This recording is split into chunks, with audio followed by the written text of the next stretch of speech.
जो सबसे पहला क्वेश्चन है दोस्तों, पहले दर्शन में एक पेट्रोल इंजन को कैसे पहचाना जाता है। 4 ऑप्शन आपके पास से देना है कि पहले दर्शन में एक पेट्रोल इंजन को कैसे पहचाना जा सकता है। तो इसका राइट आंसर हो जाएगा दोस्तों ऑप्शन नंबर डी यानी स्पार्क प्लग द्वारा। पेट्रोल इंजन को गैसोलीन इंजन भी कहा जाता है। उत्तरी अमेरिका में यह एक प्रकार का आंतरिक दहन इंजन है जो स्पार्क के द्वारा चलता है। चलिए अगला क्वेश्चन देखते हैं। यांत्रिक ऊर्जा को विद्युत में परिवर्तित करते हैं। 4 ऑप्शन है आपके पास, बताना है कि यांत्रिक ऊर्जा को विद्युत ऊर्जा में कैसे परिवर्तित करते हैं। तो इसका भी राइट आंसर हो जाएगा दोस्तों ऑप्शन नंबर डी यानी विद्युत जनित्र द्वारा।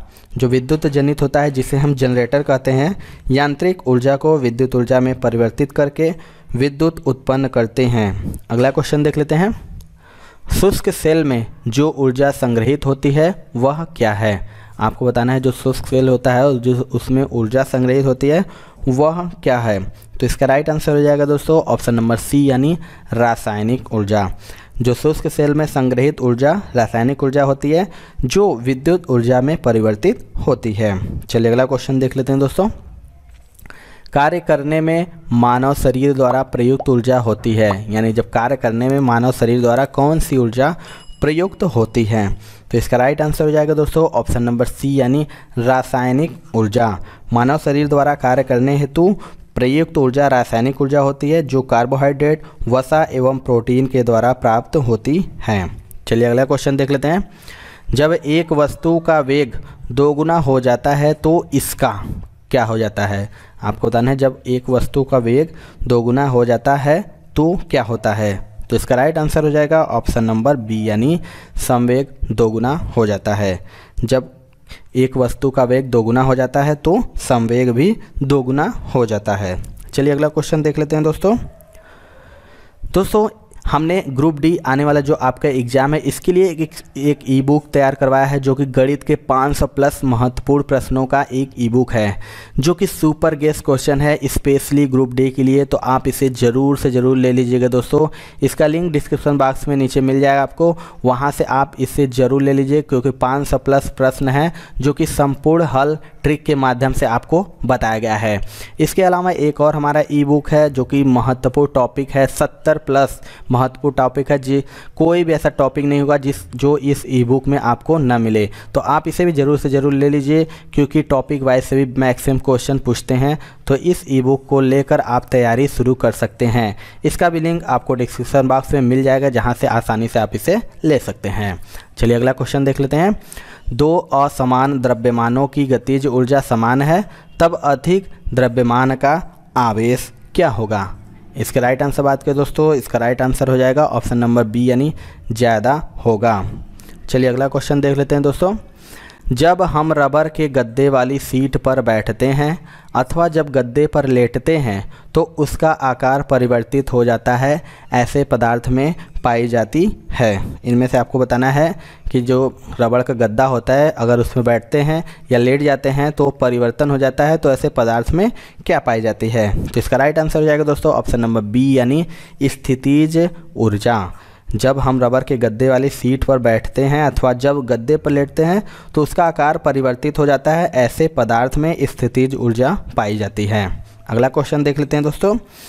एक गोल आंतरिक कोना क्या कहलाता है। आपको बताना है कि एक गोल आंतरिक कोना इनमें से क्या कहलाता है। तो इसका राइट आंसर हो जाएगा दोस्तों ऑप्शन नंबर बी यानी फिलेट कहलाता है।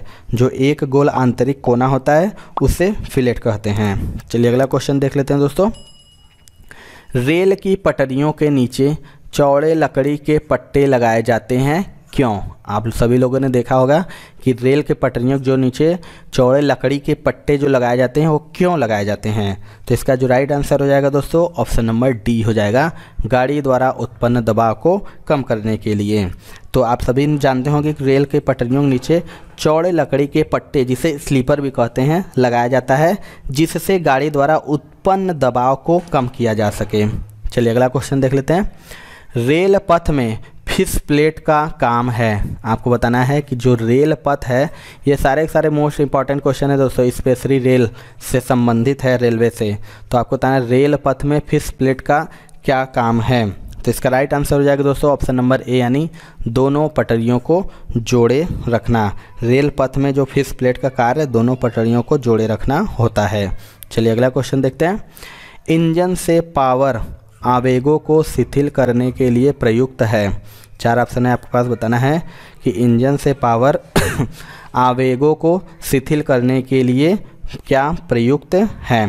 तो इसका राइट आंसर हो जाएगा दोस्तों ऑप्शन नंबर ए यानी क्लच। जो इंजन से पावर आवेगों को शिथिल करने के लिए क्लच का प्रयोग करते हैं, क्योंकि यह गियर और गियर बॉक्स को इंजन से मुक्त कर देता है, जिससे शक्ति को कार्य में संपरिवर्तित नहीं कर पाता है। ये भी मोस्ट इंपॉर्टेंट क्वेश्चन है दोस्तों। अगला क्वेश्चन देख लेते हैं। एक रॉकेट और एक जेट इंजन भिन्न हैं क्योंकि, इनमें से बताना है कि एक रॉकेट और एक जेट इंजन इनमें से क्यों भिन्न है। तो इसका राइट आंसर हो जाएगा दोस्तों ऑप्शन नंबर ई है। उसका राइट आंसर जो हो जाएगा दोस्तों ऑप्शन नंबर ई, सी और डी। एक रॉकेट और जेट इंजन भिन्न क्यों हो, क्योंकि रॉकेट में ऑक्सीजन की आपूर्ति की व्यवस्था उसी में होती है, जबकि जेट हवा बाहर के वातावरण से प्राप्त करता है। और हो जाएगा रॉकेट किसी यान को अंतरिक्ष तक ले जाता है, जबकि जेट नहीं। ये नहीं होगा। अगला क्वेश्चन देख लेते हैं दोस्तों। निम्न में से किसमें नॉट का उपयोग किया जाता है। 4 ऑप्शन है आपके पास, बताना है कि इनमें से किसमें नॉट का उपयोग किया जाता है। तो इसका राइट आंसर हो जाएगा दोस्तों ऑप्शन नंबर सी यानी गति में। नॉट का उपयोग जलयानों की गति के मापन में होता है। चलिए अगला क्वेश्चन देख लेते हैं दोस्तों। पिंड का भार शून्य नहीं होगा। 4 ऑप्शन है आपके पास, बताना है कि पिंड का भार इनमें से कहाँ पर शून्य नहीं होगा। तो इसका राइट आंसर हो जाएगा दोस्तों ऑप्शन नंबर डी यानी किसी घर्षणहीन सतह पर किसी पिंड का भार शून्य नहीं होता है, क्योंकि पिंड के भार पर उसके घर्षण का फर्क नहीं होता। चलिए अगला क्वेश्चन देख लेते हैं दोस्तों। चंद्रमा की सतह से एक चट्टान को लाया जाता है तब क्या होगा।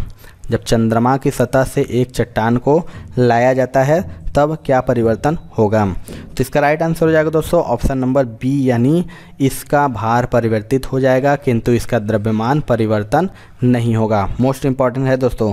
अगर हम चंद्रमा की सतह से किसी पिंड को पृथ्वी पर लाने पर उसका भार चंद्रमा पर उसके भार का 6 गुना हो जाएगा, जबकि उसका द्रव्यमान अपरिवर्तित रहेगा, क्योंकि द्रव्यमान स्थिर निरपेक्ष होता है और पदार्थ का एक मौलिक गुण होता है।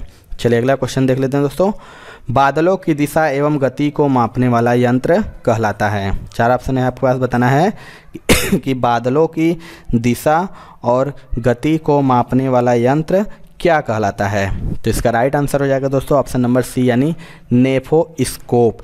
एनीमोमीटर्स, अगर हम बात करें एनीमोमीटर की दोस्तों, तो इससे हवा की शक्ति तथा गति, और रेन गेज की बात करें दोस्तों तो वर्षा की मात्रा, और नेफोस्कोप से बादलों की दिशा एवं गति, और हाइग्रोमीटर से हम आर्द्रता का मापन किया जाता है। अगला क्वेश्चन देख लेते हैं। अल्टीमीटर से क्या नापते हैं। 4 ऑप्शन है, मोस्ट इंपॉर्टेंट ये भी है दोस्तों। आपको बताना है कि अल्टीमीटर होता है उससे इनमें से क्या मापते हैं। तो इसका राइट आंसर हो जाएगा दोस्तों ऑप्शन नंबर बी यानी भूतल से ऊंचाई। अल्टीमीटर से ऊंचाई मापी जाती है, और वायुमंडलीय दाब को बैरोमीटर से मापते हैं, और धारा की सामर्थ्य को वोल्ट में एवं सुनाई देने में अंतर को डेसिबल से मापते हैं। अगला क्वेश्चन देख लेते हैं दोस्तों। एक लिफ्ट में किसी व्यक्ति का प्रत्यक्ष भार वास्तविक भार से कम होता है जब लिफ्ट जा रही हो। आपको बताना है लिफ्ट में मैक्सिमम लोग बैठे होंगे, तो एक लिफ्ट में किसी व्यक्ति का प्रत्यक्ष भार वास्तविक भार से कम होता है जब लिफ्ट जा रही हो। तो इसका राइट आंसर हो जाएगा दोस्तों ऑप्शन नंबर बी यानी त्वरण के साथ नीचे। ये भी मोस्ट इंपॉर्टेंट दोस्तों, मैक्सिमम क्वेश्चन में मोस्ट इंपॉर्टेंट है। तो आपको बता दें कि जब लिफ्ट त्वरित गति से नीचे की ओर जा रही हो तो लिफ्ट में स्थित किसी व्यक्ति का प्रत्यक्ष भार उसके वास्तविक भार से कम होता है। अगला क्वेश्चन देख लेते हैं। मनुष्य लिफ्ट में कब अपना भार महसूस करता है। 4 ऑप्शन है, ये भी मोस्ट इंपॉर्टेंट क्वेश्चन है दोस्तों।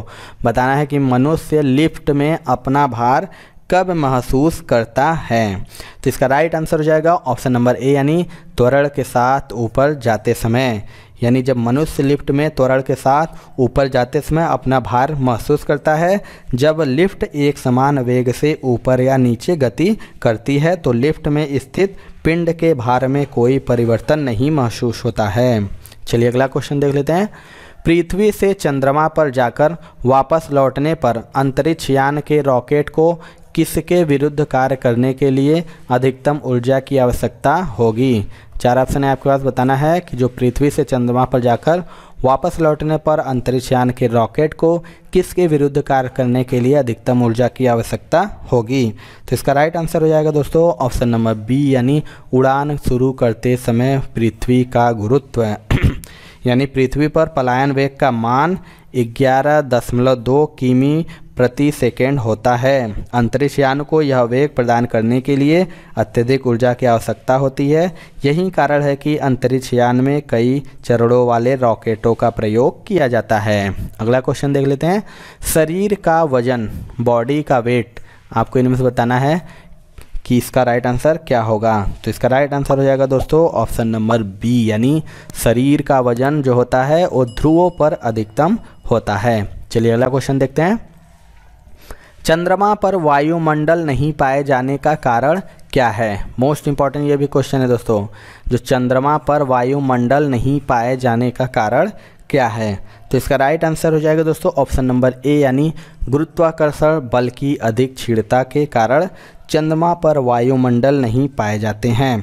और इसका कार्य एक है कि वायुमंडलीय गैसों का वेग चंद्रमा पर पलायन वेग से अधिक होता है, जिससे गैसें पलायन कर जाती हैं। चलिए अगला क्वेश्चन देख लेते हैं दोस्तों।